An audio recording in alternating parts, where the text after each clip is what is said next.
I met this 12-year-old boy with this blank, pale, emotionless face, and the blackest eyes, the devil's eyes.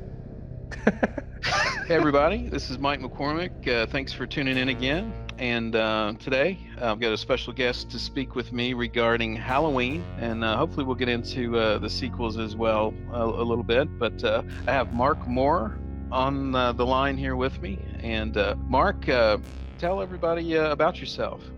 My name is Mark Moore. I am the senior producer and writer for the CW in Orlando, Florida. I've been working in film and television for about 26 years. I've worked on 13 major films, including A Time to Kill, Ghost of Mississippi, The Chamber, The Client, Big Fish, The Insider, just to name a few, and also in television. And so that's pretty much me. Won an Emmy during the pandemic, and I'm still a little salty because I didn't get a chance to dress up and do the red carpet thing. So I'm striving for another so I can do that. I kid, but yeah, it would be cool. Yeah. That's basically me. And you can dress up as Michael Myers. You know, that would be great. How about Michael Myers in a tux? I don't think that's been done. I think that would be really cool. I'd show up in a tux with a Michael Myers mask and a knife and walk the red carpet. That's right. Well, Mark, I know you from, we worked on a film together. Mark is also a director, and why don't you tell folks about the movie we worked on? Well, we did a short film together called For Sale, which is something that I wanted to do for quite a long time. It was based on a radio play called The Hitchhiker, and there was a record that I had when I was a kid had ghost stories on it. It was Mr. Pickwick's like ghost stories, and one of those stories was The Hitchhiker, and it just kind of stuck with me for a long time. And I used to play that record when I was a kid over and over again. And but again, like things that stick with you when you're young.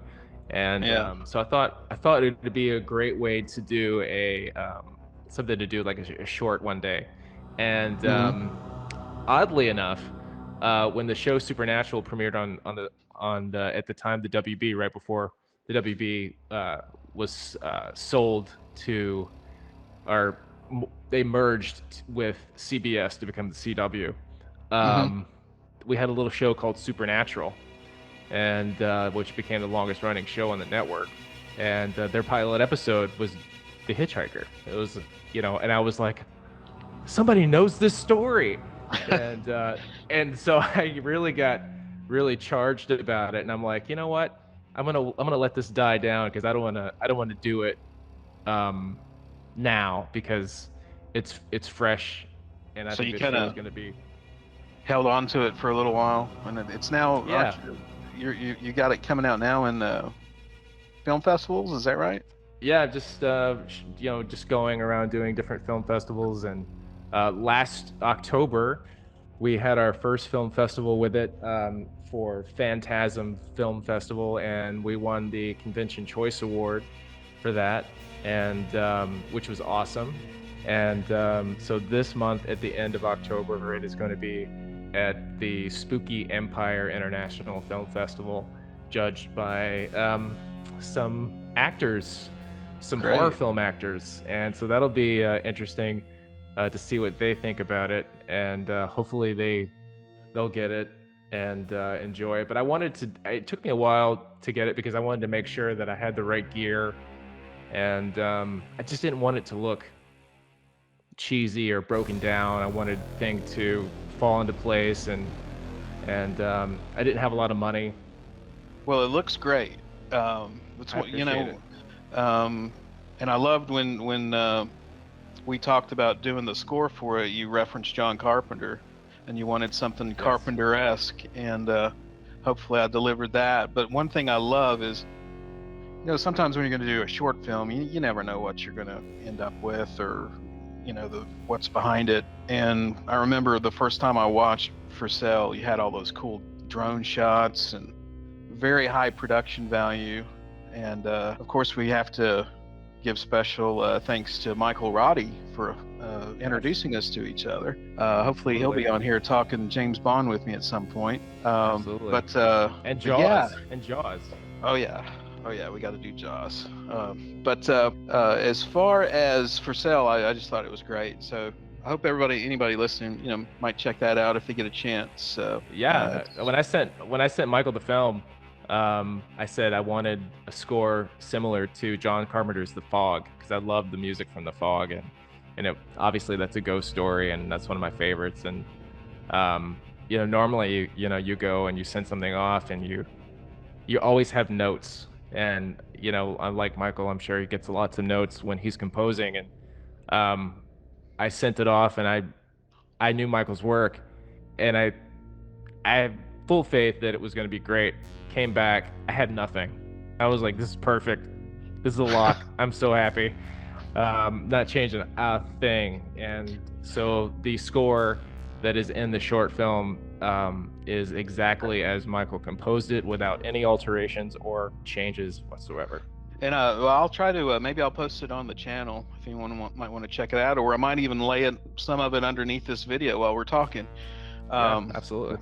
It's always great to work with somebody and you just lock in, and it's truly a scary. The ending of that thing is really scary. It makes you jump. Yeah. It's very creepy. I wanted to disarm so many people with it, so they get so into what's going on that I just wanted that one scare. And it wasn't even something that, a lot of people try to go for multiple scares and stuff like that, but in a short, if you can just get one, I thought that was the most important thing. So when we were shooting it, I thought, well, if I can just pull this one off, and everybody that's seen it gets that scare, which is great, and that's exactly what I wanted. So as a director, I feel like I succeeded in that.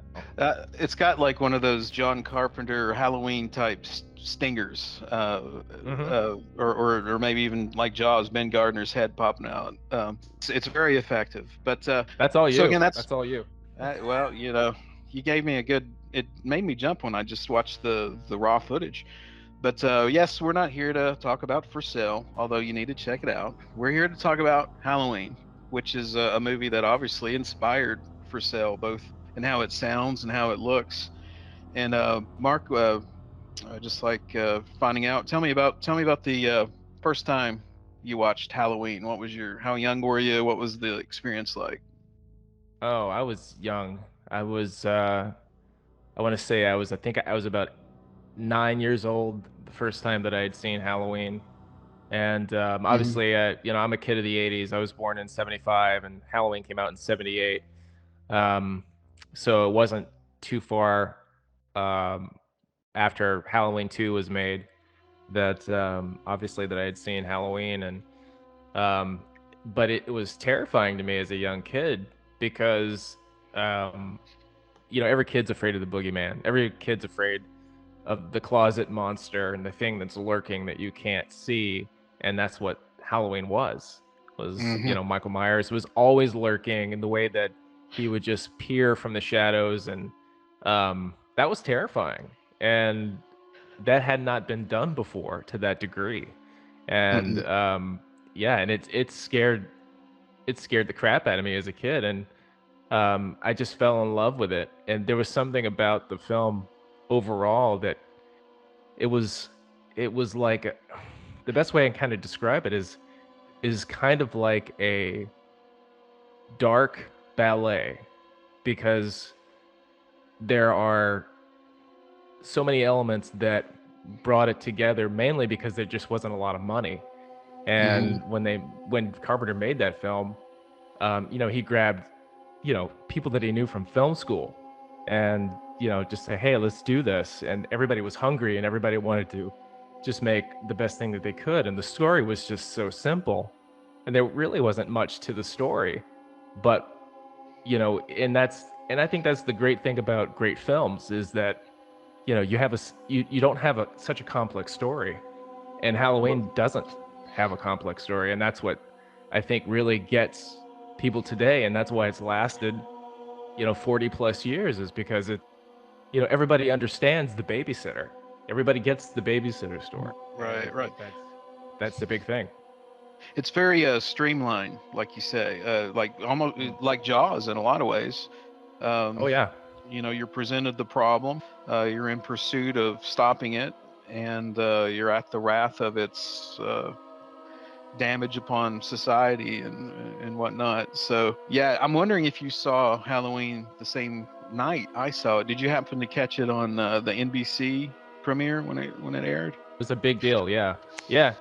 It was. I believe so. I remember seeing it, and like back then, anything, you had to watch it live. So I mean, everything that was promoted for a full week, and you had TV Guide, and you knew it was coming on, and you circled it, and then you had appointment television was definitely that was the 80s. That was the 80s and 90s. That was appointment television. You had to sit down and you had to watch it. And I think that's one of the great special things about, especially when movies, premiered on television, is that it was just as much of an event really as it was in theaters, because again, you had to make a point to sit down and watch it. That's right. You need to get the CW to have those movies of the week, Sunday night movie of the week.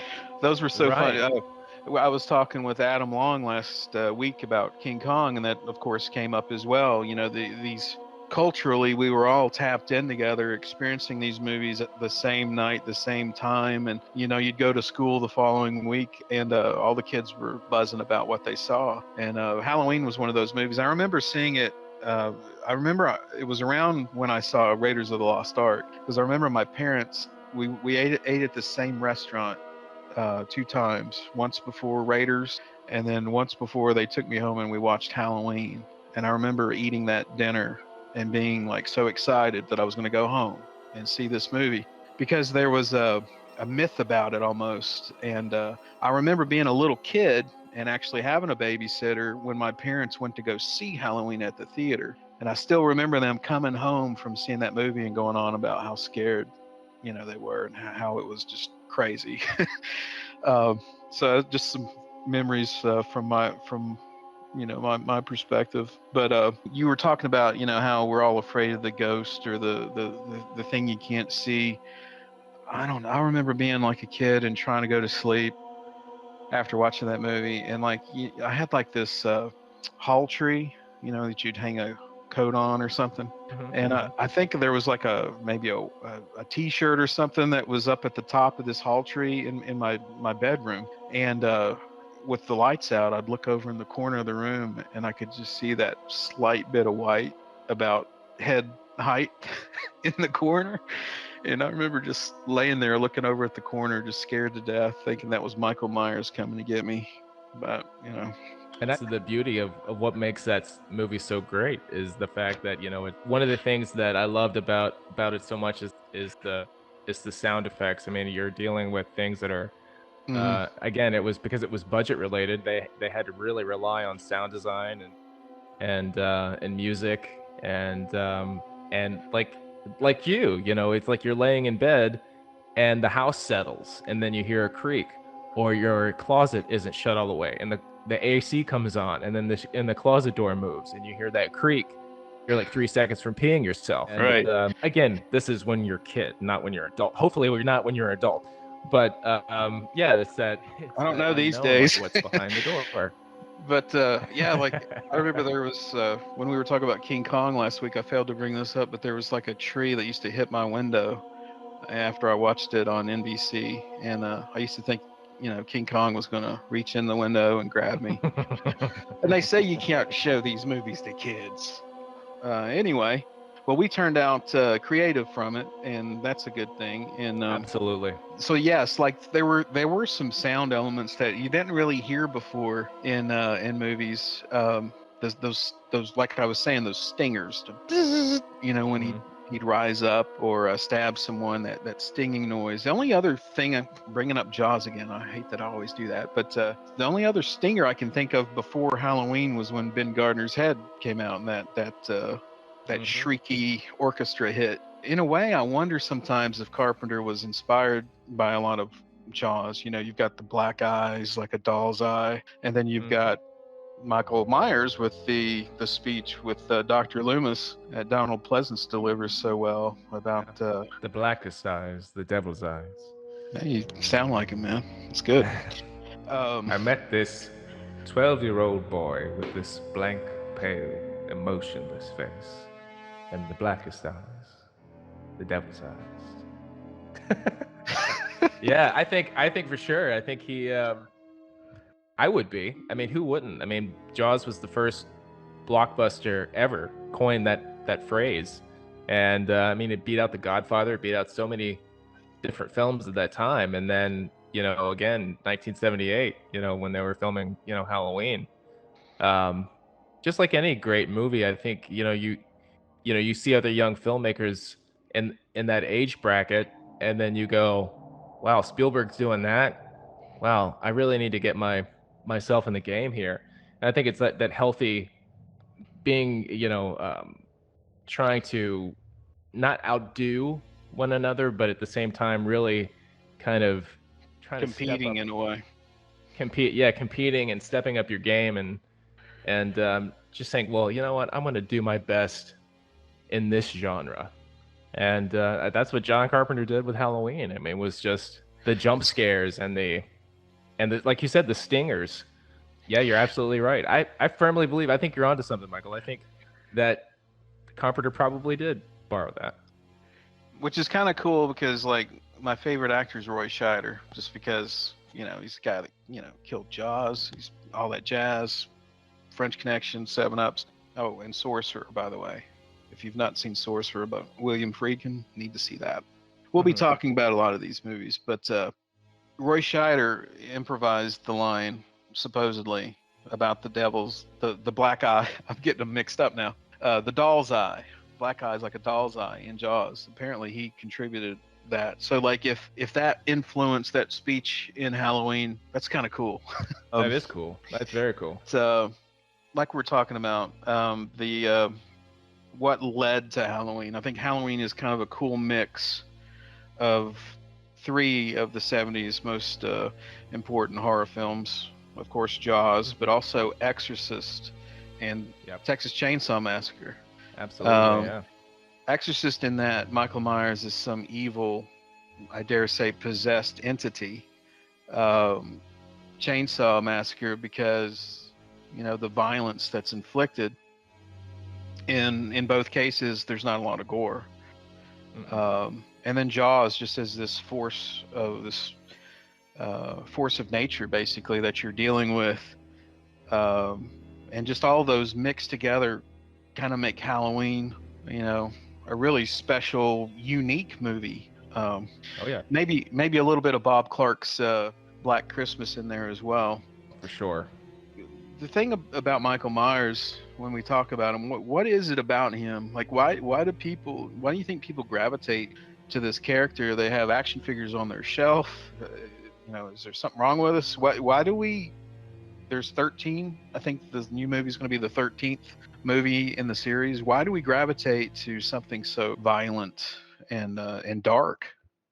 I think it has to do with just because of the character's name. I mean, they in the script and in the soundtracks and everything, he's referred to as the Shape, and I think it's just the shape of him, the silhouette of him. There's something about, and again, I mean, when they made Halloween, they didn't think about that. I mean, they didn't even have a mask.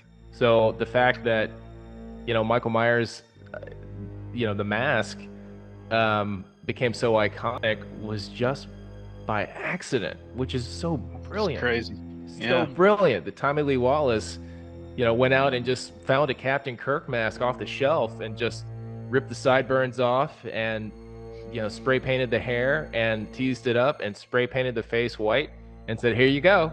And it was terrifying. I mean, but you think about that. Let's break that down for a minute, because there's been so many people over the years that just obsess over the mask. And then, you look at how many people are sculptors and, that try so hard to get these nuances in of the mask itself. And because they just want, there's something about it that captures them to the point of, I got to get this right. And my best friend growing up, Justin Mabry, is one of them. And but we'll get to him in a minute. But you know, it's interesting because it, like you said, there's just something about that shape that fascinates people, and I think that's what it is. You know, it's like anything. I mean, we love certain things. It's kind of like when you look at Ghostbusters and you see all the people that have Ghostbusters franchises and they have the props and the proton pack, and it's just something about certain prop. And there's just a handful of them these days, I think. Halloween seems to have just a very diehard audience, very dedicated, and yeah, I see a lot of guys that are trying to get the mask just right. There's a guy I watch sometimes called Pizowell. I think his name is Pizowell. Anyway, he's a cool guy, and I see him always unboxing Michael Myers masks. And nope, this one's horrible. This one's horrible. And then he'll get one. Sometimes he's like, oh, wait a second. And but everyone's just got to get that mask just right. Are we fascinated with Michael Myers because we don't understand him, or are we confronting our fears by embracing it? Both. That's another thing that comes up a lot. I'm sorry, what were you gonna say? No, that it's just he's, you know, the motivation behind why he's doing what he's doing, and I think that's, as you know, what Carpenter even said. He was just like, he's just a force. And right. What's the scariest thing about something that we don't understand is we as humans, people, we want to know why. Mm-hmm. Why are you doing this? What is your end game? Why are you doing this? And the fact that we don't know really why he's doing it, what's the motivation, that's scary. That's a really scary thing. And I think that's part of why people are gravitated toward that. It's the why question. People are curious. People constantly want to know why. And when you don't get that answered, that fascination continues. And that's definitely, you know, part of my fascination with that character too, is that, you know, it's scary when you don't know why. And I think there's a brilliance in that writing where it's so simple, and you sit there with it and you ponder over that, like, what's his reasoning for this? Why is he after it? What is it, you know? And you don't know, and that's terrifying. What's his problem? But yeah, that's part of the, I guess like the original, I'll say 8 films, but definitely the first one in particular, and the second one. I like the second one a lot. We'll get to that, but it's the mystique. You don't really understand what's going on. And then I know the Rob Zombie Halloween movies have their fans. I rewatched them recently, and I think those appeal to people on a more violence is scary kind of thing, as opposed hyper violent versus something more supernatural going on, like what's going on with the Carpenter version of Michael Myers. I mean, what is Michael Myers' deal? Is he angry? Is he pissed off? Is he going after his sister? What is that? You know, I saw in the TV cut recently, I was looking at that again, and they even referenced the sister aspect in that.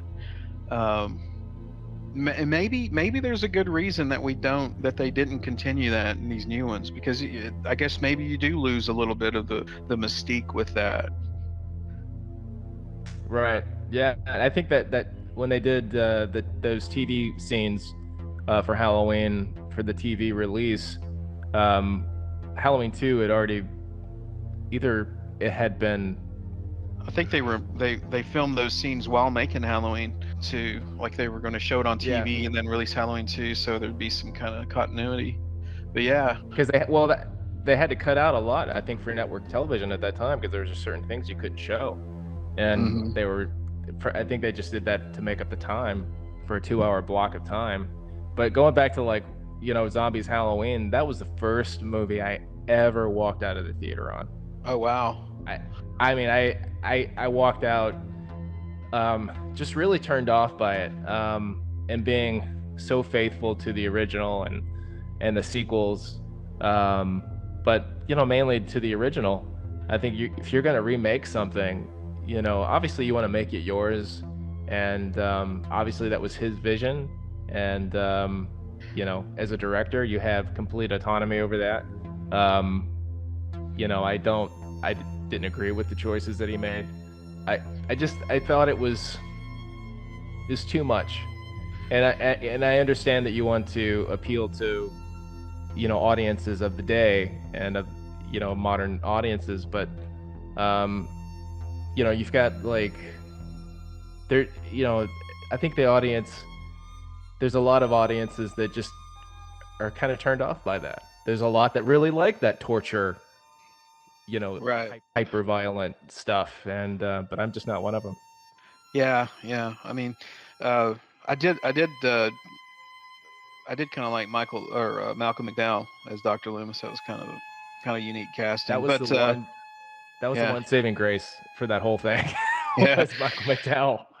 But yeah, I think so many people. If you'd cut that opening scene with the family yelling over the breakfast table, that was so. I mean, just unnecessary.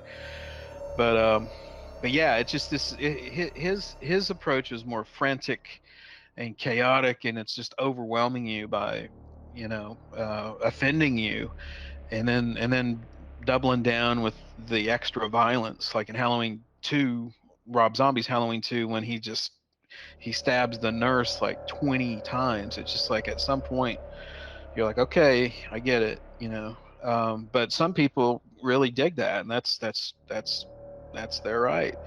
But yeah, the mystique of Michael I think Myers. he was trying to. Go ahead.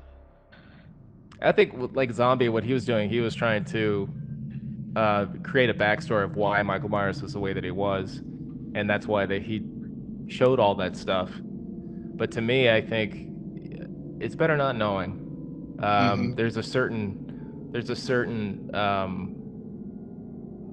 poetic thing about it, that it's just the unknown is something that we're all scared of, to some degree, that that preys on our psyche, and sometimes just not knowing things is what makes our imaginations fire up. And that's the case with the character of Michael Myers. I think it's the more you try to explain the reasoning behind his madness, I think it loses what makes Michael Myers Michael Myers. Right. And I think that's probably either, like, again, like you said, the zombie films have their fans, and I think the true diehard fans of Halloween probably feel a lot like us, is that they, it's better not knowing why. Yeah. I will say, I'll get stones thrown at me for this, but I got to say, I actually enjoyed Rob Zombie's The Monsters. It was kind of cool. If you like the Universal monsters and that kind of thing. I thought his Frankenstein creation scene was visually kind of fun, and the makeup was great. It was just vibrant colors. I mean, sure, there's stuff that you could critique about it, but it's not really a movie you want to critique. You just want to sit back and laugh at it. The guy that played Herman, I don't know his name offhand, but he was pretty good. And there's like a Nosferatu that dances to electronica, and I was like, okay, I can play with this. I can watch this. I can go along with this. But anyway, going back to the core of the Halloween series, uh, back to the original Halloween. Uh, what are some of your thoughts about the characters, the main characters? Of course, we've got Laurie, Annie, Linda, Dr. Loomis, and of course Michael Myers himself. Any reflections on those characters? Oh, obviously, I mean, Loomis. I think he was, as a doctor in the 70s, and you look back at, that was just a different time. And this is before, obviously, social media and oversaturation of news, where you had like 3 channels back then, and you had your local news, and you town like Haddonfield, which was a fictional town. I mean, it was a small town. It was a town where very set up where you cared about your neighbors as much as you cared about yourself.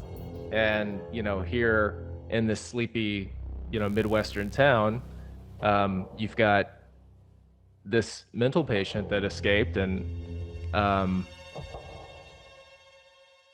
they've got to find the guy. And then obviously Dr. Loomis was such a he was such a captivating character. I mean, Donald Pleasence, I mean, he was just a great actor. I mean, to this day, I mean, he just has a presence about him, whether you loved him in Bond movies, or if he had such a gravitas about him that, and when you saw him as Dr. Loomis, you believed that he was a doctor. I mean, he just had that, he owned that persona so well. And being like Jamie Lee Curtis's first movie, and or one of her first, I think it was her first, and yeah, it was, just and having the high school girls and their friendships, it was a very believable scenario. And there was really I mean, if you break the characters down and you break the actual movie down, it's very believable. I don't think there's anything in there that you would go, okay, I don't buy that, because everything in that movie could theoretically actually happen. The disarming parts about it were when the girls were walking home from school and they look around to see if somebody's following them, and they think it's Devon Graham or whoever, and Michael's lurking behind the bushes, and so there's all of that, so the dialogue there, the dialogue when the girls are walking home, like, I used to, when I was a kid, I used to go, well, that's kind of hokey dialogue or whatever, I don't understand what they're talking. But really, if you think about it, people kind of talk like that, like, almost in their friendships there's a line of cruelty in it. Like, they'll kind of humiliate each other, and then they'll say bye to each other in a very caring way. And there's an animosity, but also a kinship, and that makes those relationships more believable, as opposed to them just being all right and they're just buddy. I mean, a lot of relationships aren't like that. You might give your friend a hard time a little bit, and then reinforce the friendship. Or I don't know, I just found it, I didn't understand the dialogue a lot growing up, but the more I watch the movie, it is very realistic, the way that they talk and behave and treat each other. And that was all Debra Hill. I mean, Debra Hill wrote all that dialogue, and then Carpenter ended up doing the Loomis and Michael and that arc. But yeah, you're right. I mean, during the 70s, I mean, that was pretty much the way people spoke back then, in a lot of ways, and in high school. And what I find funny is, since they shot that movie in California, there was a lot of influence in that dialogue, because I think that just being regionally like that, I don't know how many Midwesterners would speak that way, but they probably would. They probably did. Obviously, I was 3 years old, so I don't remember.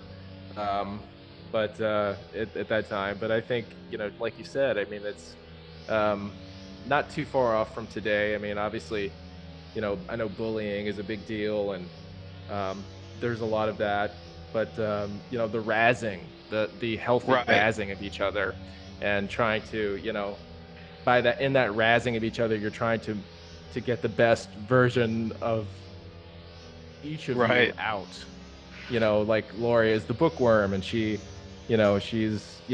more analytical, but and they think, well, you're not into that guy, and she's like, well, yeah, I am, but she's very reserved, and she's not so open like her other two friends, and so her other two friends are trying to get that out of her, and and she's just trying to maintain composure, and You know, That's really a brilliant point. I've never really thought about that. Like, yeah, they give her such a hard time because they do care about her and they're trying to get her to come out of her shell so she'll, go out with Ben Tramer or whoever. That's and cool. I think that's one of the things that and the setup too. You know, the other two girls were a little bit more open, and you know, obviously you know, they were promiscuous, and here's Lori, and she, you know, she was babysitting. She was basically, you know, not doing any of that stuff, and that's one of the rules of horror films that I think ended up becoming a part of just writing over the next 2 decades was, you know, Hmm. which was so beautifully brought out in Scream, uh, where you know, don't do drugs, don't have sex, don't say you'll be right back because you won't be back. Right. All those wonderful things, and they're throwbacks to Halloween, which you know is so brilliant. You know, The Halloween introduced us to really the first virtuous final girl, which is mhm. part of the blueprint of all these, Friday the 13th and Nightmare on Elm Street and all these movies. So you would say your favorite character is Dr. Loomis? Is that what I'm hearing?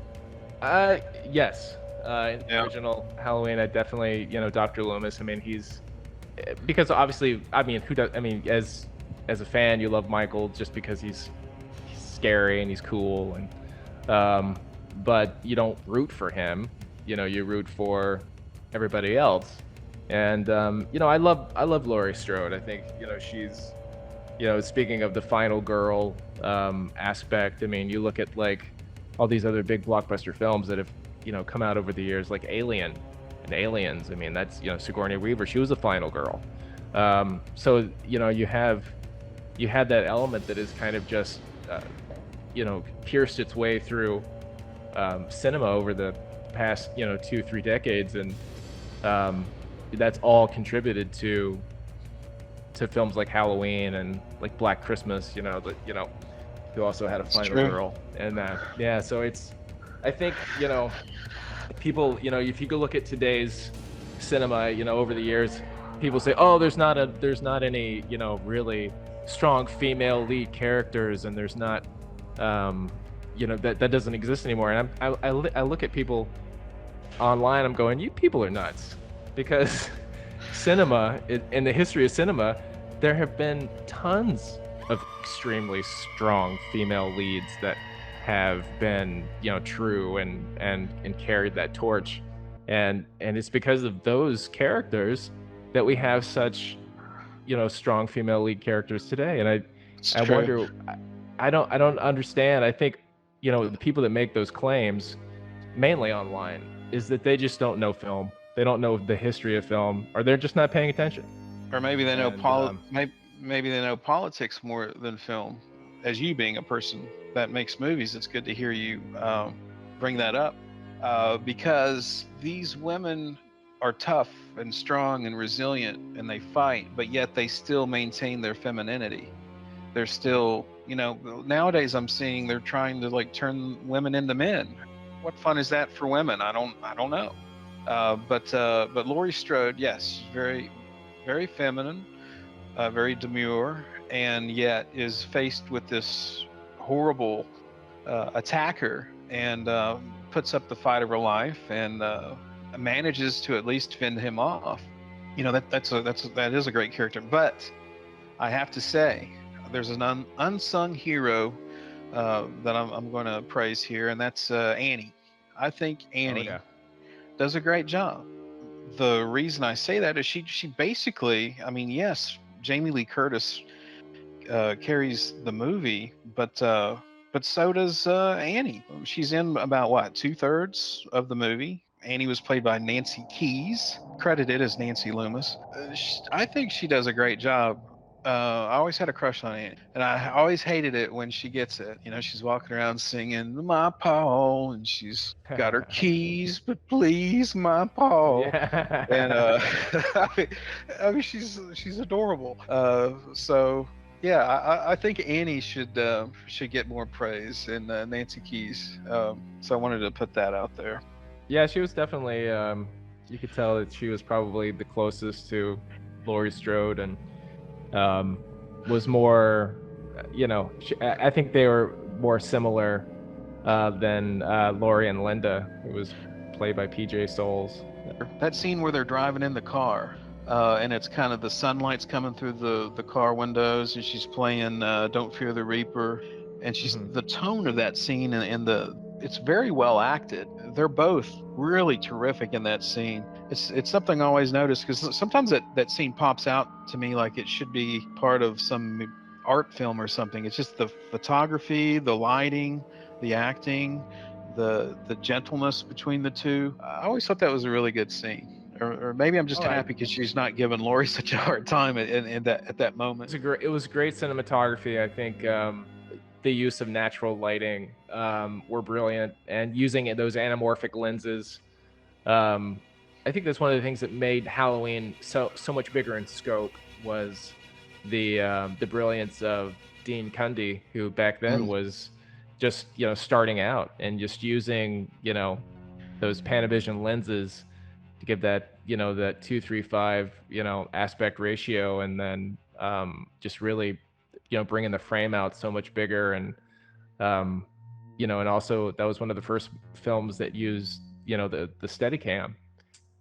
I think the brilliance of a lot of those shots and is what made Halloween work for so many years, was that very thing. It was cutting edge technology at the time, and being able to create movements of for instance, from a technical standpoint and from a directing standpoint, that shot at the beginning when Michael, after young Michael stabs his sister and he walks out of the house, the camera pushes back, and then the parents come up and they're like, Michael, and then it just keeps going backwards, and it just raises up into the sky. That was all using the Panaglide at that time, which was the first Steadicam, moving backwards and then stepping on I think it was like a bucket truck or something. Maybe they had a crane, but they just stepped on the platform, and they just kept that shot going, and it was brilliant. And obviously today they've got crane arms that can retract and raise, so you can and these fly cams that you could create those shots, and obviously drones, but back then having that the brilliance of Dean Cundey with a lot of those shots is really, I think, it's what made Halloween so successful in every aspect, because you're thinking on your feet. If you kind of break it down and you look at it and you're like, wow, there's really nothing special about that, but taking that extra step, and I think that's one of the reasons why Halloween is used in film classes to this day, because it shows, hey, you don't have to have money to create art that has lasted through 40 plus years, and people keep drawing back to that original well. Right.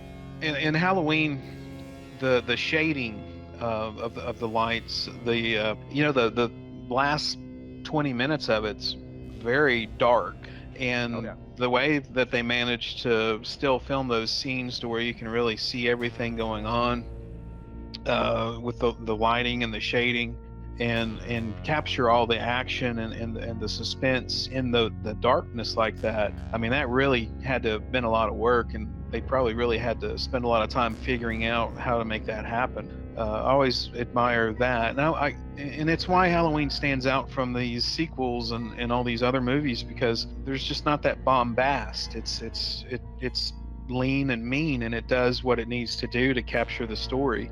And we don't need all this stuff now. It's just too much sometimes. If you're wanting to capture that suspense and really make Michael Myers frightening.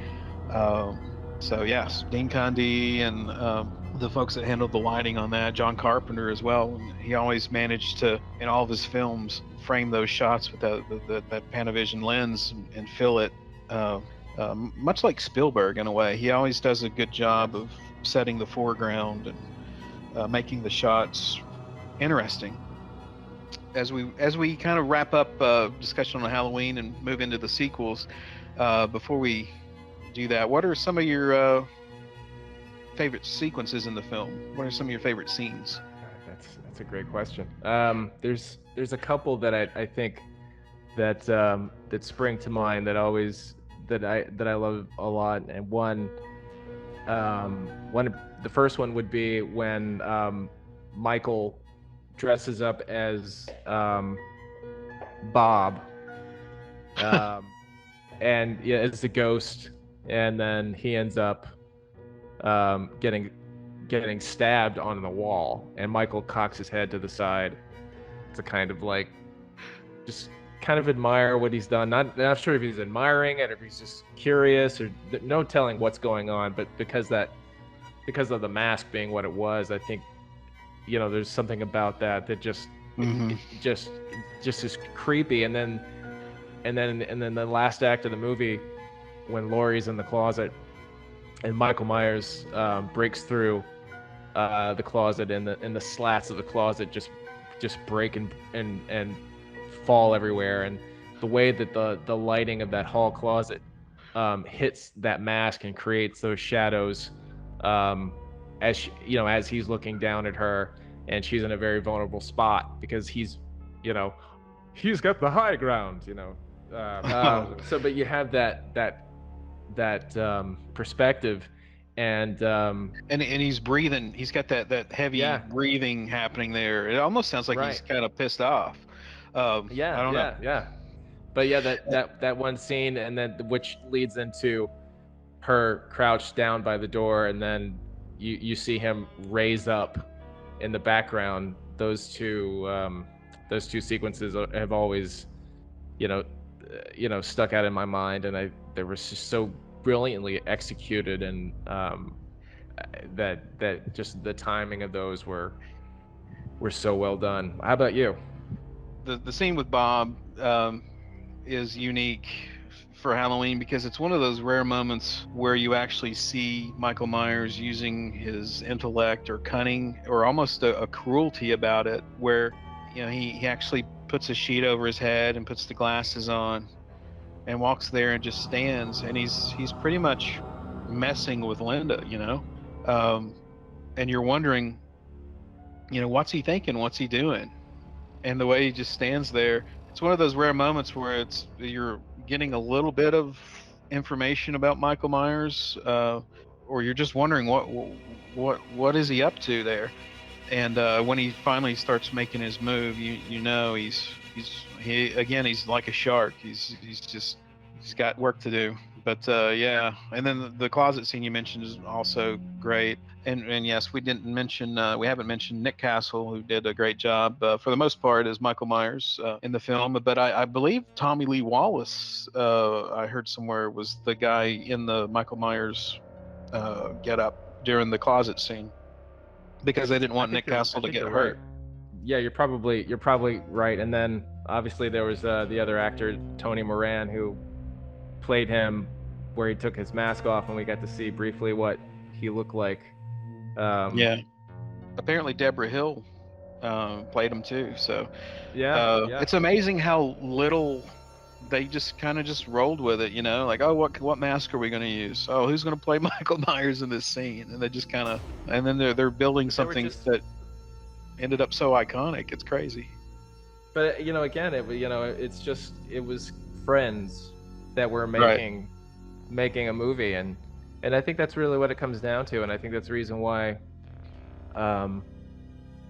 if you go beyond what we see on screen and you go back, behind the scenes, and you look who was involved, and and that's kind of what we do as filmmakers. We have friends that are in the business, and we bring everybody together, and we try to do the best that we can and hope that people like it, and we just enjoy creating art with our friends. And I think that's exactly what Halloween was. It was creating art with, Carpenter's friends. And at that, and then Debra Hill, I think they might have been dating, but film crews are, in a sense, are family. And that's why you see so many directors reuse actors and crew over the years. I mean, like, Carpenter used Dean Cundy for many films. He used Nancy Loomis, aka Nancy Kyes. He used Shaw Cyphers and Kurt Russell. I mean, he's just used so many. He has his own kind of film company in a way, Yeah, well, Spielberg's the same way. I mean, just if you look at the history of people that he's worked with, I mean, any great filmmaker, they go back to using the people that they know is going to do a great job, and I think that that's no different than any other great film. Is that you go with the people that you trust. It's like as a cinematographer, a director and a cinematographer basically have to be one, because if you don't see eye to eye and share or adopt the director's vision, the film's not going to be as great. The film's going to break down. And then a lot of times, if your cinematographer can excel visually the director and writer's vision, then what I think is what happened with Halloween is that it's a win-win. I mean, Dean Cundy did Jurassic Park. I mean, he went on to not only just Carpenter's films, but if you look at his, I mean, I would have to say, without a doubt, probably one of the most prolific cinematographers of the 20th century. I mean, you've got Back to the Future, you've got Roger Rabbit, you've got oh my gosh, what else has he done? I mean, he's done let me think about it for a minute. Some movies that you might not even heard of. He did he did Spielberg's Hook. He did Jurassic Park. He did Who Framed Roger Rabbit, Big Trouble in Little China, obviously. Oh my God. I mean, just the what I saw recently that he did that was a Wes Craven film, was like one of Wes Craven's first movies, was a TV movie called Invitation to Hell. It came out in 1984. It had Susan Lucci in it. And but he did Halloween 3 Season of the Witch. He did The Thing, He did Escape from New York. He did The Fog. He did what else did he do? He did a rom-com. He did The Holiday with Cameron Diaz and Jude Law. He did Back to the Future. Big Trouble in Little China. Big Trouble in Little China. We talked about that. Carpenter again. He did a couple of episodes of the Book of Boba Fett. I don't know, a lot of people picked that up. Roadhouse. He did Roadhouse. Roadhouse, right. Yeah. One of my favorite action movies. That's a master class that I would love to take. For sure. Just wrapping up Halloween, and when I'm talking about my favorite sequences, just I remember when I rewatched Halloween recently, the scene you mentioned where he sits up and does that little waddle behind Laurie. Next time you watch it, look at the lighting and the shadows. That's not by accident, and it's really effective. And of course, I love the ending of it, where of course Loomis and Jamie Lee Curtis get to finally be in a scene together, and his famous line, "As a matter of fact, it was." And then you cut to the breathing getting louder, and all the scenes of the crimes where this horror took place, and then it just cuts black, credits roll, the end. Where is he? That's part of it. And going back to what you said, going back to all these different scenes of where he appeared, and all you hear is that mask breathing, and it's kind of letting the audience know, well, where is he? Is he there? Where did he go? That you don't know. I think that's what that was just brilliant. Mm-hmm. The breathing is as much part of Michael Myers as the mask, and that's what the sequels don't seem to get. They might do it a little bit, but that noise he makes is so creepy. I mean, that's what makes him. I mean, it's just freaky. That was fun talking about Halloween. Let's do kind of a speed round on the sequels. Halloween 2. Let's do thumbs up, thumbs down on the sequel, and just a quick thought about each one real quick. And hopefully, you never know, maybe we can do another show on some of the sequels or do a ranking sometime. It might be fun. So let's go ahead and see what you think about 1981's Halloween 2. Thumbs up. It was continuation and meant to be a continuation of the first, or it was written that way. And simply because of that, it definitely gets a thumbs up. I love the continuation, and it does feel and look like the first Halloween. That's brilliant. And I do like Dick Warlock's kind of zombified Michael Myers. And that finale is so exciting too. Oh yeah, it's great. But the most important question I want to ask you about Halloween 2 is, you want mayonnaise on your sandwich? How about mustard? It cracks me up every time. So yes. And then the follow up of that real quick, where the girl that ends up getting killed in the next scene after she hears Mrs. Elrod, and he's like, well, she picks on him all the time. Maybe he got tired of it, and he started to beat her. And I'm thinking to myself, wow. If you think about that today, it's like that would never fly. It's just hilarious to me how nonchalant this young girl who's in high school basically just says that. I'm just thinking to myself, like, that's a common thing? Really? Oh, well, she makes a good sandwich. We'll give her that. So yes, Halloween 2, and yeah, the great, it's time, Michael. So wonderful. Of course, the infamous Halloween 3. Halloween 3 is a thumbs up for me, even though it doesn't have Michael Myers in it. But as a standalone, film, I just, being Irish, having that storyline in there. Obviously, Universal needed a sequel, because of piggybacking on the success of Halloween 2, and they obviously killed off Michael Myers. And I think at that time, they didn't really think in terms of sequels like they did in the later 80s when Jason kept coming back and doing different sequels of Michael Myers after the late 80s. But yeah, as that standalone film, I thought was so well done, and it's very underappreciated in my opinion. Thumbs up for me. Yeah, thumbs up for me. Great score, and of course Tom Atkins, chasing babes and drinking beer. That was the other actor I was thinking of, being recycling a Carpenter recycle. I mean, I got to meet Tom Atkins and a few years back, and he's such a gracious guy, and I talked to him for a long time, and just shooting the breeze with him was fantastic, and he was so gracious, and just I think we probably talked for almost an hour. Wow. And I couldn't get over that. And is he as is he as charismatic in person as he is in that movie, or the absolutely. Movies he's in? I mean, but he's so, as an actor and as a person, I think he is so gracious that people really embrace the stuff that he has done, and it means something to them, and to him, that's a huge thing, because it's, I mean, I would probably be, if that were me, I would be the same way, but that's the biggest, as an actor, when you're working, you want people to enjoy your art and what you do. And when you get inspired by that, that's the biggest thing. And I think maybe that's why we talked for so long. I think it was just that acknowledgement of, well, you inspired me, and here's why. And then he just kind of just went off and opened up, and it was just two people talking, and it was just wonderful.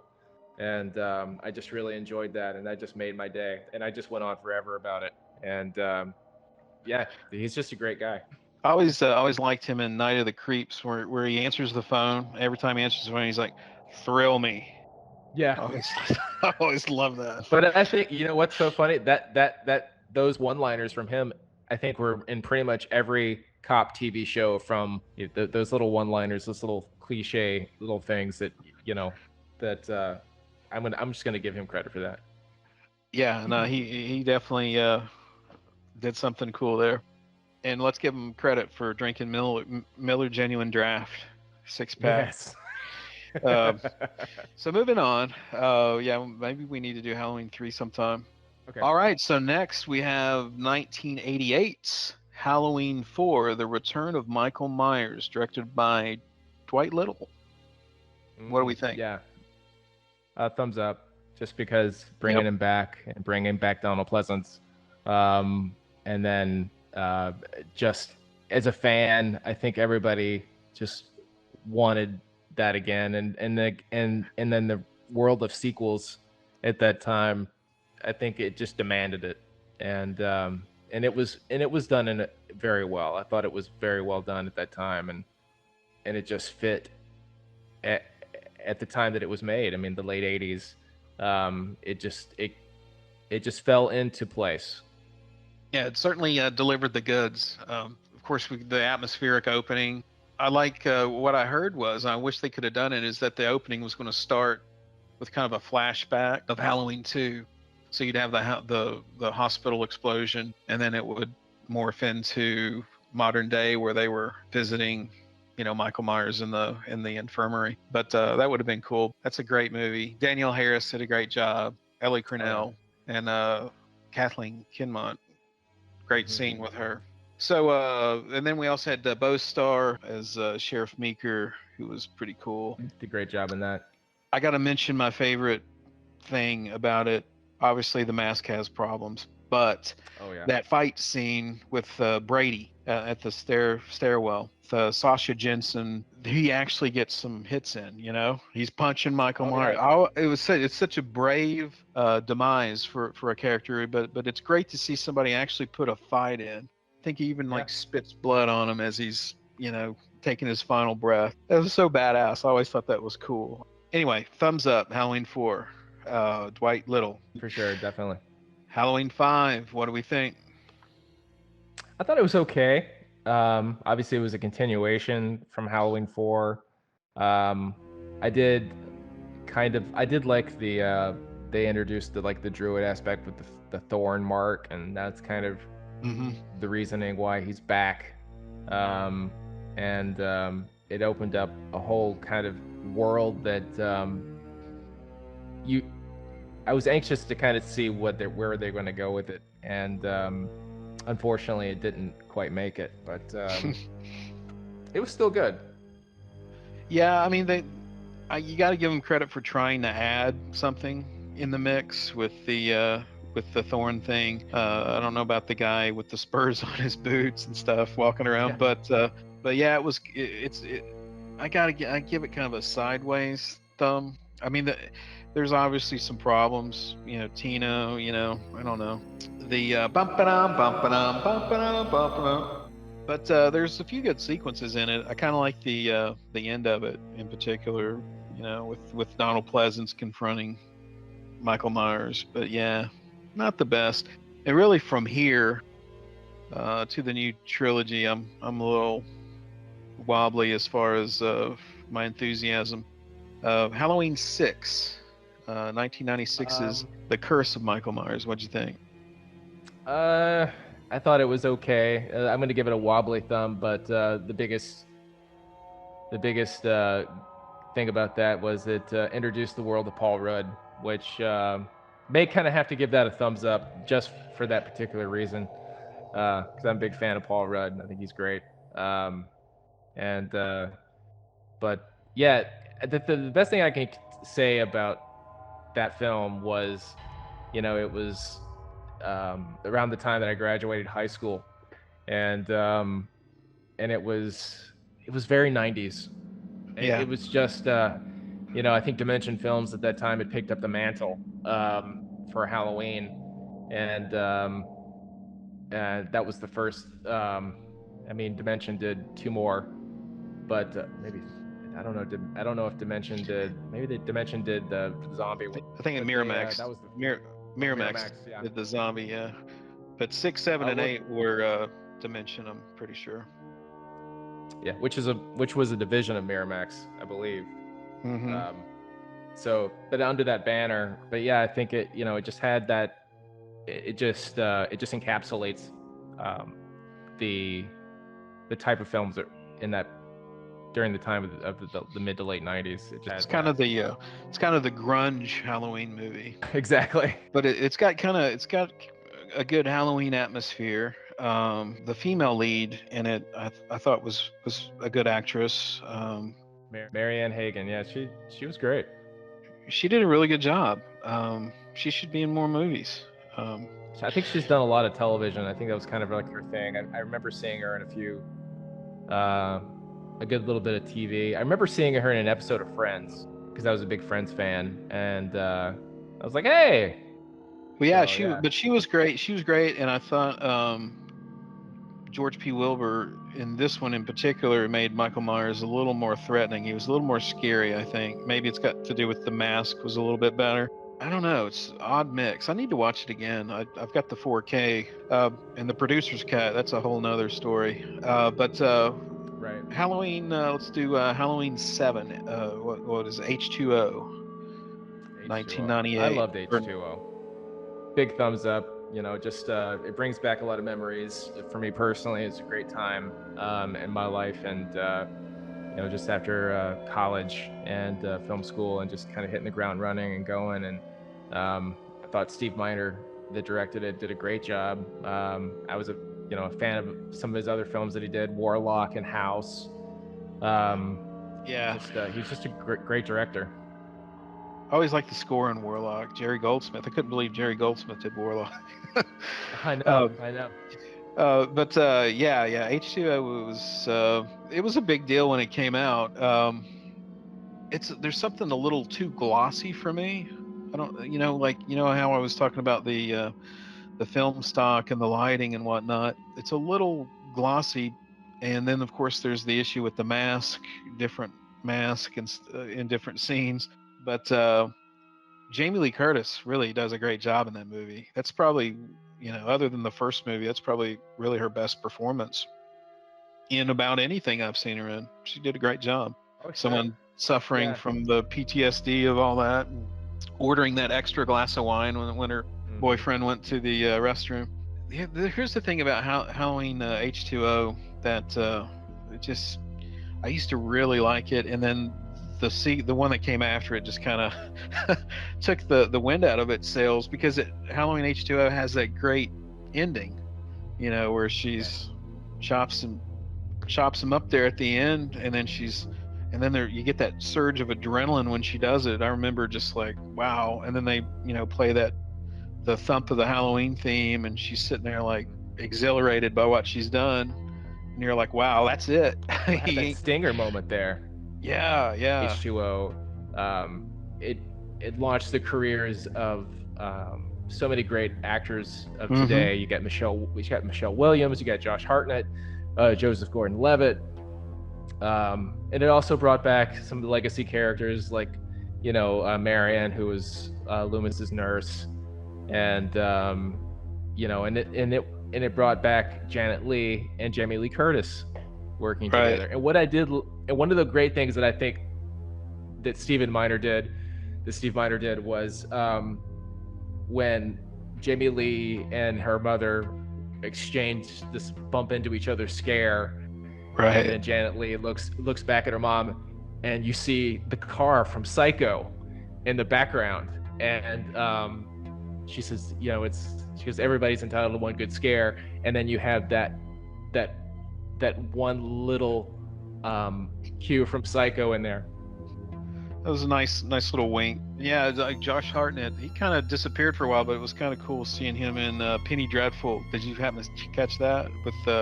I was a big fan of that show. Him, Eva Green, and Timothy Dalton, my favorite James Bond. Great actor, underrated actor. Sure. A lot of my folks that subscribe to my channel are big Dalton fans, and we're going to do a show on him soon. So yeah, I'll give H2O. I'll give a thumbs up as we move to Halloween 8, Halloween Resurrection from 2002, I believe. What do we think? I wasn't the biggest fan of Resurrection. I think it was just a way to carry on as a sequel, and capitalizing on the reality show craze at that time was big. I mean, you had like, Survivor and all these different reality shows, and that's when, camera technology, like body camera technology, was really kind of becoming a big deal, like before GoPro, but that technology there, and having all these different characters in the Myers house, and they were trying to film this reality show, and then obviously it goes awry. But I mean, I think it's a good concept. Not I don't think it was a strong film, but and you're right, it was very anticlimactic. So it took the ending of H2O, which was this great. I think everybody was like, when that happened, when she beheaded Michael, that was like, okay, now she was the final girl. She got her lick in, and then obviously we find out that Michael Myers, um, that wasn't Michael Myers, that was a paramedic, and Michael Myers, basically took a paramedic's uniform and just walked away, and then Jamie Lee Curtis killed a paramedic. So again, I'm gonna give that one a thumbs down. My thoughts on Halloween Resurrection, thumbs down. I did sit through it the first time and was moderately entertained. The lead actress, I thought she was pretty good final girl in that. But overall, there were just too many characters. We're trying to be funny in it. One of the great things about Halloween is the cinematography, and when you're doing a survivor type show, or what is it called, almost like a found footage movie, it just didn't work out, despite Rick Rosenthal directing, who, from what I understand, did a great job in Halloween 2. I don't know how much help he got from John Carpenter on that, but obviously a competent filmmaker. Bad Boys with Sean Penn, I thought he directed that after Halloween 2. I thought that was like a great movie. So he's obviously got the chops, but the screenplay was a mess, and some of the casting was unfortunate. Moving on to obviously the zombie movies, we've already kind of touched on those. So the new trilogy that started in 2018, as we start wrapping things up here, again, we appreciate everybody listening, but we're on the eve, I believe in a week, Halloween Ends is going to be released. We kind of should wait to rank or review this last trilogy, just because we kind of need to see what's going on. What are they building up? Do you have any thoughts about what we've gotten so far in those first two films? Yes, I enjoyed Halloween 2018. Numerous reasons. Just the zombie Halloween films that were just so brutal. Having a fresh perspective with director David Gordon Green. I think he's been doing a great job. With this trilogy that he's been working on, and it's really great. Danny McBride, who's a huge Halloween fan, and he's funny as all get out. I love Danny McBride. I think he and David Gordon Green have done a great job with story. I just really enjoyed a fresh take on kind of going as a direct sequel from Halloween to Halloween 2018, because it definitely, you have to kind of mentally erase everything else that's happened. But if you do that, I think it's great. I think the story is really solid. The fact that they don't make Laurie his sister. Mm-hmm.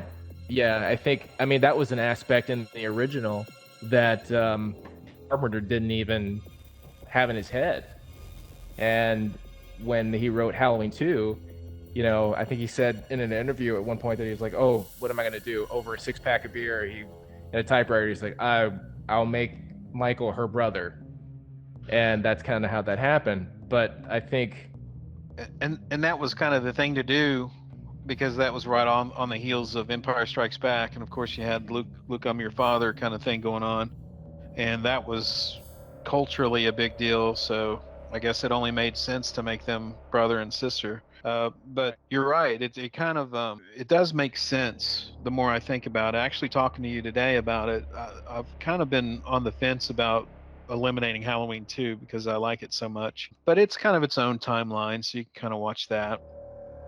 But yeah, it makes more sense to just eliminate that and just make Michael again a force of nature, and Laurie just kind of inadvertently caught up in it, or still living with the consequences of getting tangled up with him. and yeah, absolutely, and just you know, as a if you and it's what I think is great about it is that it picks up, you know, 40 years later, and what PTSD, taking that PTSD aspect like they did in H2O and giving it to Laurie Strode as like, well, what happens to you when you have something so violent happen to you?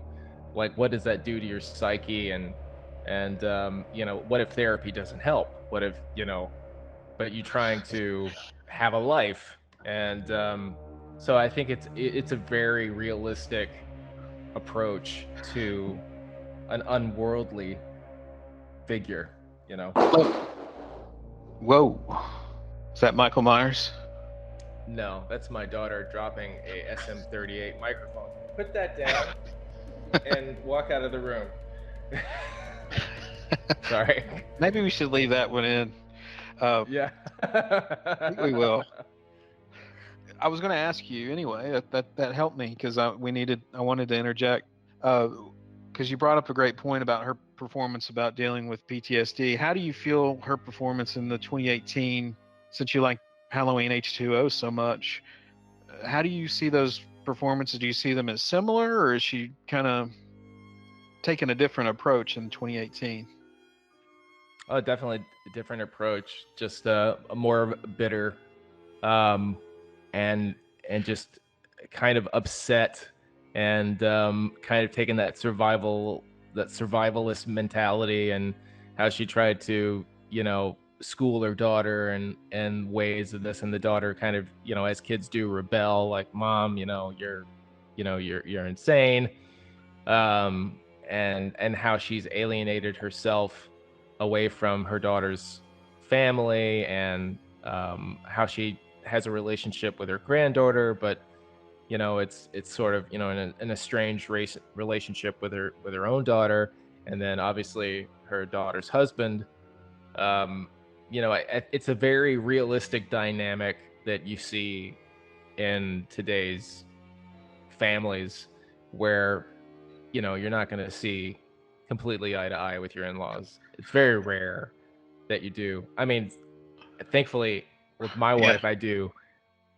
So, but yeah, the thing about her performance in 2018 versus 1998 is in H2O seems like she was trying to get on with her life, you know, and Yeah.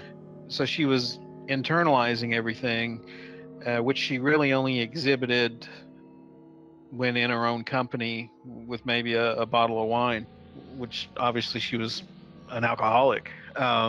So in H2O, it's a very internalized performance where she's masking it. In 2018, she's not masking it. She's pissed off. Her life's She's been ruined. a recluse, you know, a complete recluse, having her own compound. um and yeah, I mean, that's that can, I mean, you could very well happen, you know. A doomsday prepper in many ways.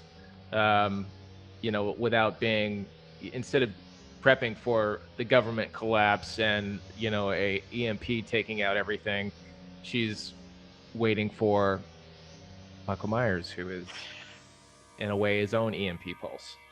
I did get a question from a viewer named Tracy, and wanted to give her a shout out. She was wondering why the original Tommy Doyle wasn't invited back, and they had Anthony Michael Hall instead in Halloween Kills. And yeah, I'm kind of wondering about that myself. I think they should have let him play his character. I don't know. What do you think? Yeah, I mean, I think that that would have been kind of nice to see.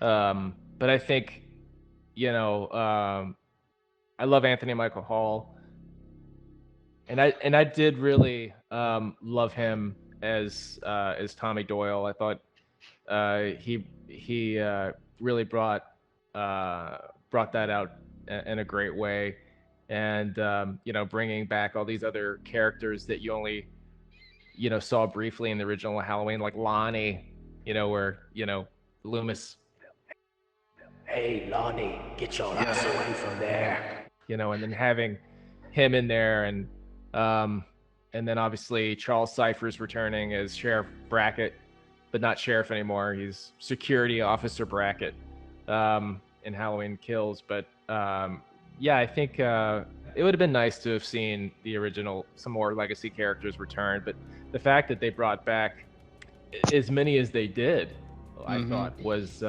fantastic. I mean, Kyle Richards as Lindsay. I mean, if you go back and look at her as a kid to where she is today, I mean, you could clearly see that that's her. I mean, she's turned out she's a beautiful lady, and but did a fantastic job, kind of returning back to that world. And I guess we don't know. Maybe they offered Brian Andrews, who played the original Tommy, maybe they offered him the role, and maybe he said no. Maybe they even offered it to Paul Rudd. Who knows?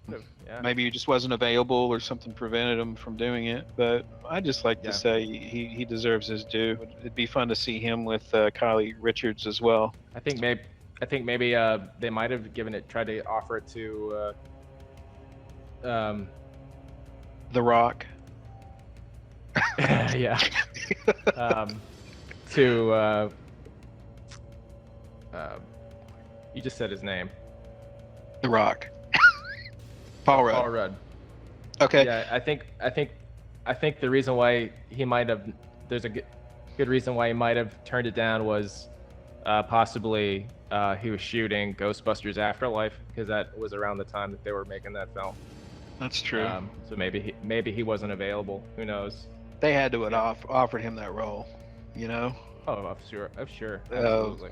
What do we think? What are we looking forward to with Halloween Ends?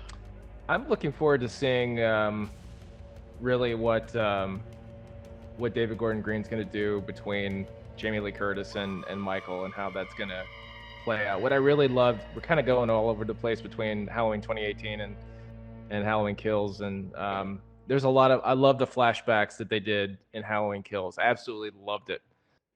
They did such a great job recreating and capturing the essence of the original Halloween as best as they could. And I was knowing from the trailer going into that, that was really the main draw for me for that one. And I just really wanted to see how they were going to execute that, and they really did. They nailed it. Yeah. They nailed it. I was amazed. Have you seen the director's cut or the extended cut of that? And I was amazed when I saw it theatrically, and then when I go back to watch the director's or the extended cut, there was even more of him kind of creeping around stalking. And I'm like, why cut that out? More of that. That's what we want.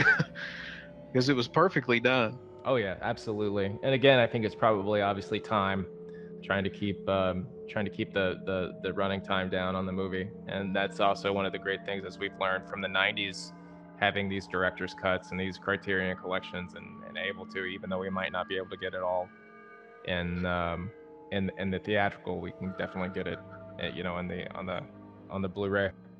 Put it on disc, make some more money. Put it on disc. Yep, absolutely.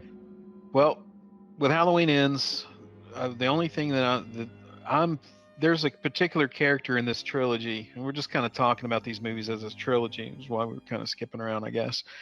and we're kind of reserving our judgment because we haven't seen the whole story yet. We kind of don't know where these movies are going. There's a character of Sheriff Barker.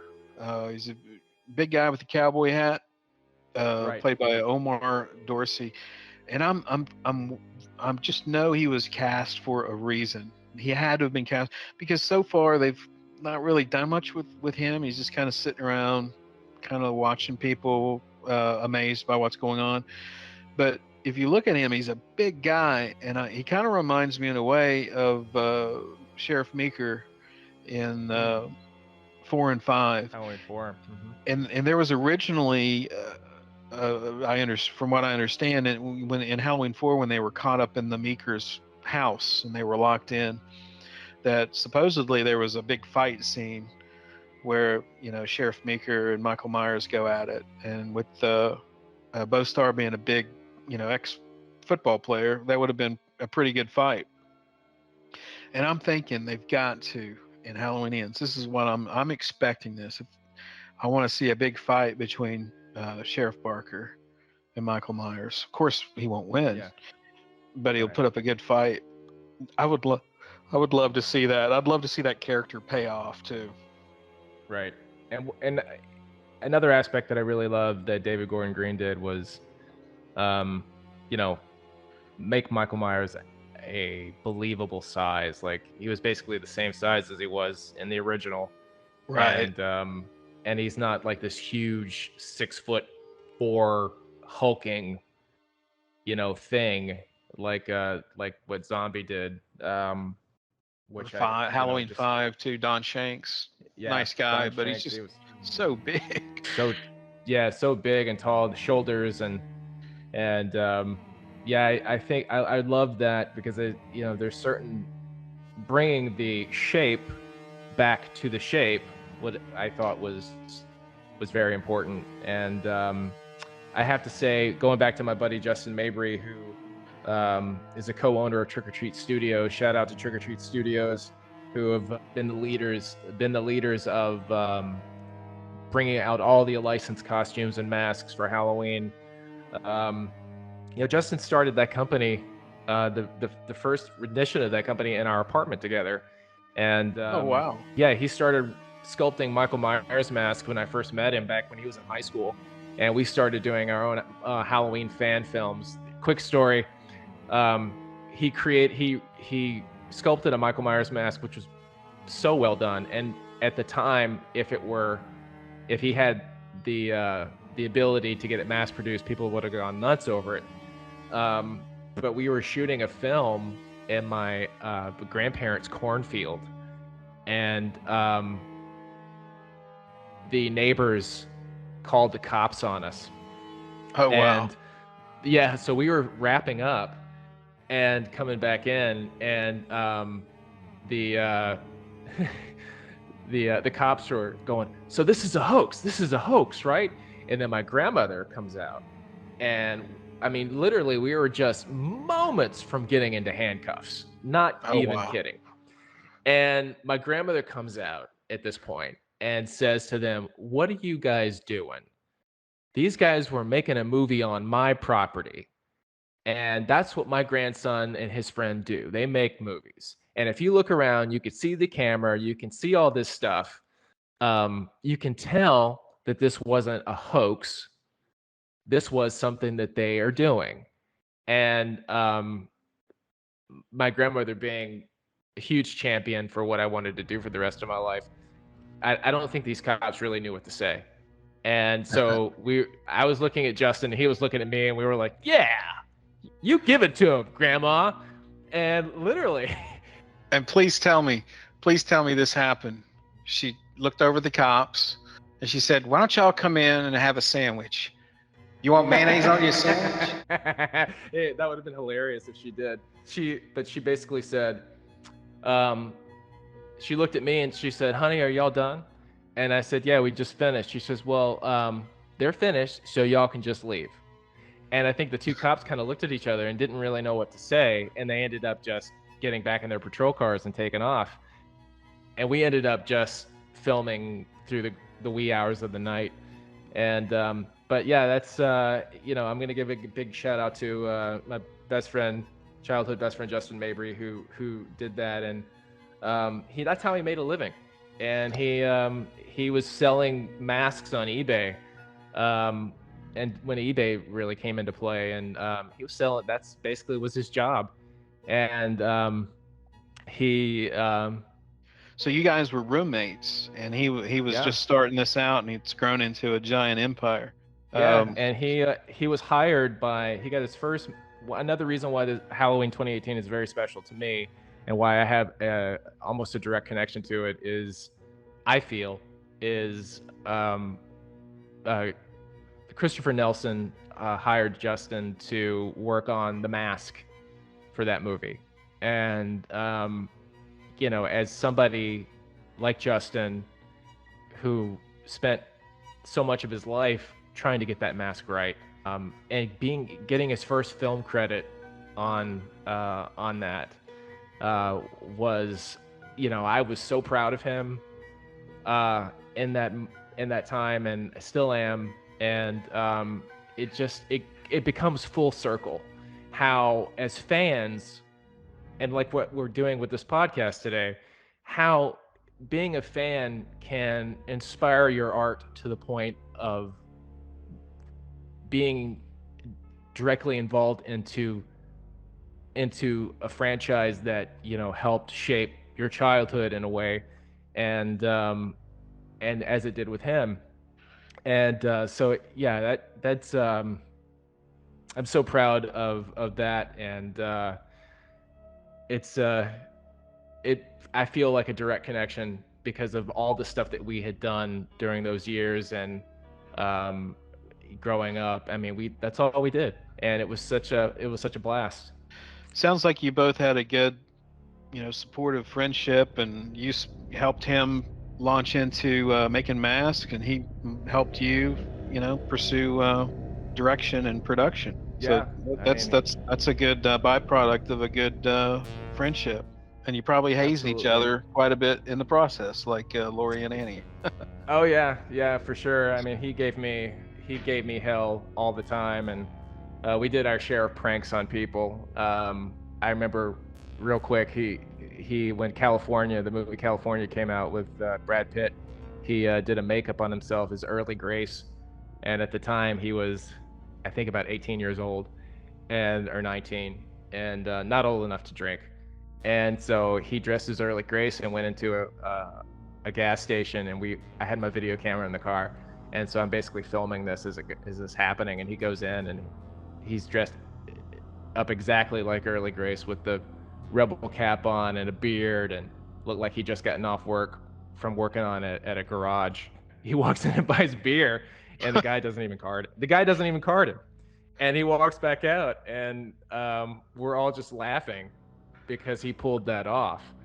And but we did stuff like that all the time. He came over. I had a date one night, and we were watching a movie at my house, and he dressed up as an escaped inmate wearing an orange boiler suit, and like this horrific face. And it was raining that night, and there was lightning. And he walks over from his house and stands at the slider of my mom's back door.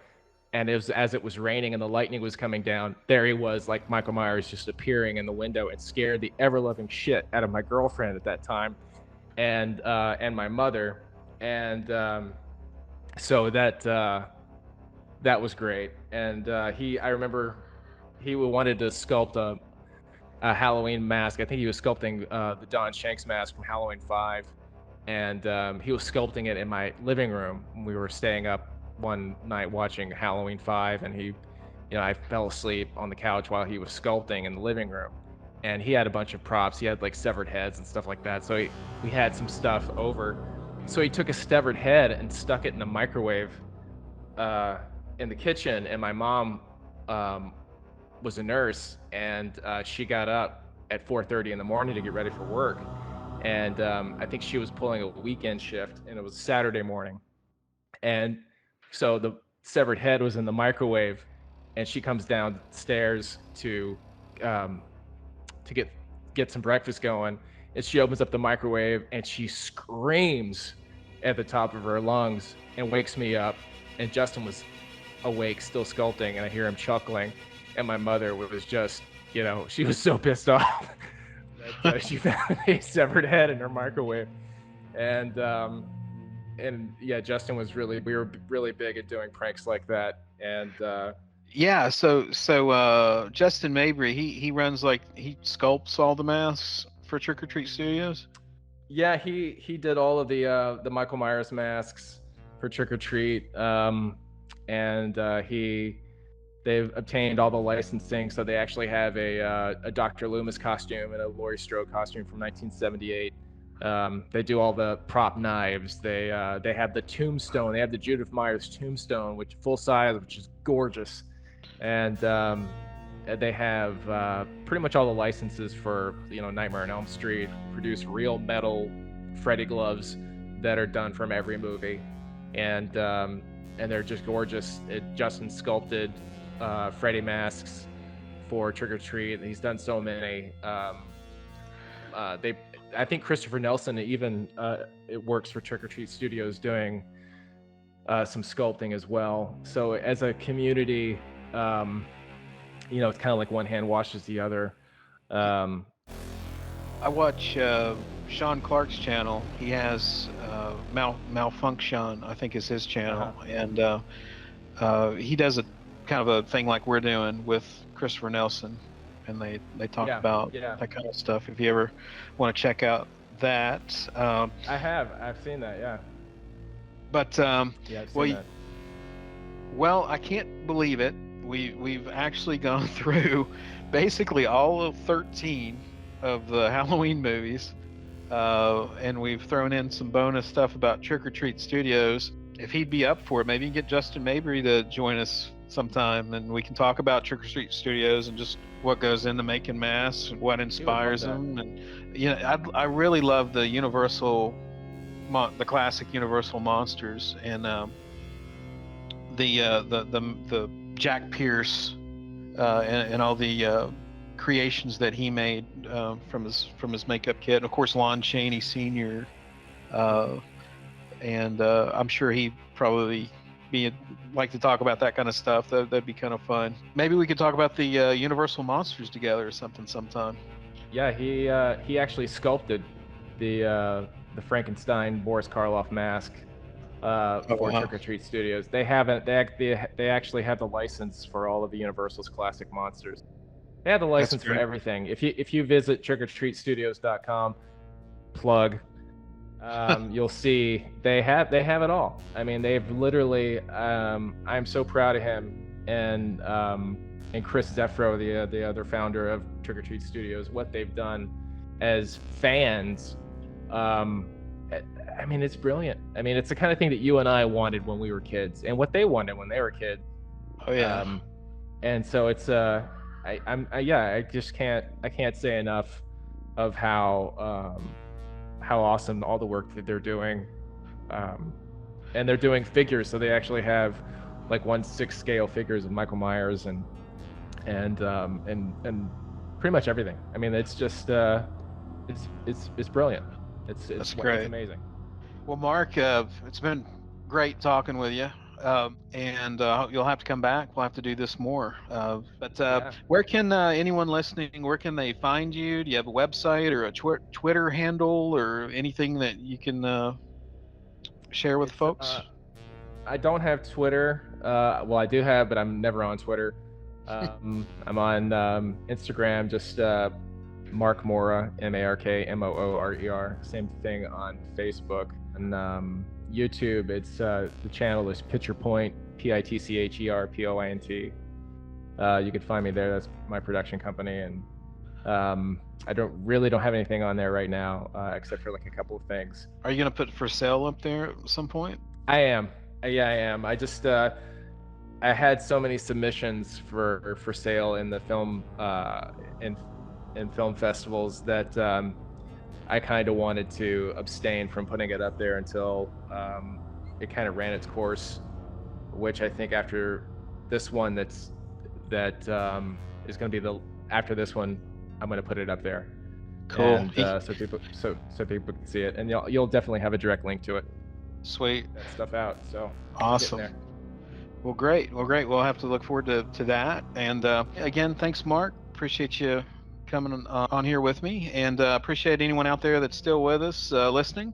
You can find out more about my music if you're looking for a composer or just want to see what's out there. You can always visit michaelmccormackmusic.com. And please do subscribe. I'm hoping to have more chats like this. Again, maybe have Mark back, and we'll keep talking about movies. If there are any movies you'd like me to possibly do a show on, please leave a comment. Let us know what you think about the Halloween movies and the sequels and what you enjoy. And thanks for being a part of the channel, and we'll talk to you again next time. Yes, and happy Halloween.